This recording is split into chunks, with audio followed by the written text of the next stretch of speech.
Friends, voice recipes ఛానల్కి స్వాగతం. ఈరోజు బాదం పప్పు గురించి కొన్ని వాస్తవాలను తెలుసుకుందాం. బాదం పప్పును డైరెక్ట్గా తినాలా లేదా నానబెట్టి తినాలా, అధిక బరువు ఉన్నవారు బాదం పప్పును తినవచ్చా వంటి అనేక సందేహాలకు సమాధానం తెలుసుకుందాం. బాదం పప్పు తింటే ఎన్ని ఆరోగ్య ప్రయోజనాలు కలుగుతాయో మనకు తెలిసిన విషయమే. అయితే చాలామందికి బాదం పప్పు నానబెట్టి తినాలా లేదా మామూలుగా తినాలా, బాదం పప్పులను వేగించి ఉప్పు కారం యాడ్ చేసి తినవచ్చా అనేక సందేహాలు వస్తూ ఉంటాయి. బాదం పప్పును ఎలాగైనా తీసుకోవచ్చు. బాదం పప్పును ఒక పవర్ హౌస్ అని చెప్పవచ్చు. ఎందుకంటే బాదం పప్పులో కార్బోహైడ్రేట్స్, ప్రోటీన్స్, ఫైబర్, ముఖ్యమైన ఫ్యాటీ యాసిడ్స్, విటమిన్స్ సమృద్ధిగా ఉన్నాయి. బాదం పప్పు చిన్నగా ఉన్న ఎన్నో పోషకాలతో నిండి ఉంటుంది.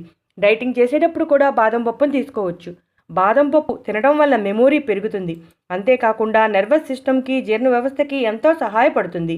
అలాగే బాదం పప్పు తింటే బాదంలో ఉండే ఫ్యాట్ కారణంగా బరువు పెరుగుతామా అనే సందేహం కూడా చాలా మందిలో వస్తుంది. అయితే బాదం పప్పు తినడం వల్ల బరువు పెరిగే అవకాశం లేదు. ఎందుకంటే బాదం పప్పులో ఉండే మంచి ఫ్యాట్ బరువు తగ్గడానికి సహాయపడుతుంది. బాదం పప్పుని ఎలా తీసుకోవాలంటే బాదం పప్పును నానబెట్టి తీసుకోవచ్చు లేదా డైరెక్ట్గా అయినా తినవచ్చు.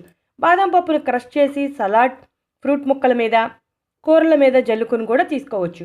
బాదం పప్పులు మన వయసు, బరువును బట్టి ఎన్ని తీసుకోవాలా అనేది ఆధారపడి ఉంటుంది.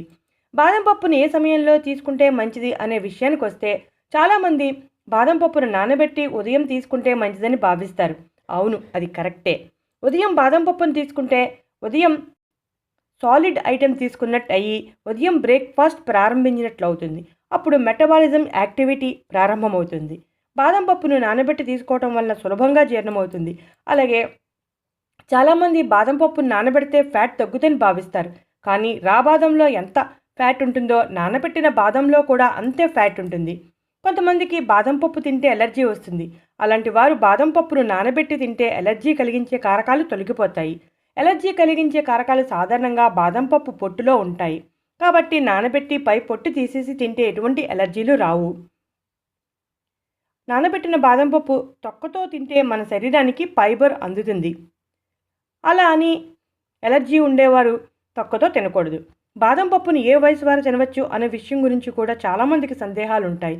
చిన్నపిల్లలైతే వారికి సాలిడ్ ఫుడ్ పెట్టినప్పుడు బాదం పప్పును పొడి చేసి పాలలో కలిపి ఇవ్వవచ్చు. అన్ని వయసుల వారు బాదం పప్పులను తినవచ్చు. రోజుకి 15 నుంచి 40 బాదం పప్పుల వరకు తీసుకోవచ్చు. అయితే ఎన్ని తీసుకోవాలో అనేది వయసు, బరువుని బట్టి ఉంటుంది. బాదం పప్పులు తినే ముందు ఎన్ని తినాలో డాక్టర్ సలహా తీసుకోవటం మంచిది. చూసారుగా ఫ్రెండ్స్, బాదం పప్పు డైరెక్ట్గా తినాలా లేదా నానబెట్టి తినాలా, అధిక బరువు ఉన్నవారు బాదం పప్పును తినవచ్చా వంటి అనేక సందేహాలకు సమాధానాలు మీకు తెలిసాయి కదా. మీరు కూడా బాదం పప్పును ప్రతిరోజు తిని అన్ని ఆరోగ్య ప్రయోజనాలను పొందండి. బాదం నానబెట్టి ఉదయం తింటే చాలా మంచిది. మీరు కూడా ట్రై చేయండి. ఇటువంటి ఇంట్రెస్టింగ్ టాపిక్స్ కోసం మా ఛానల్ని సబ్స్క్రైబ్ చేయటం మర్చిపోకండి. నచ్చితే లైక్ కొట్టండి.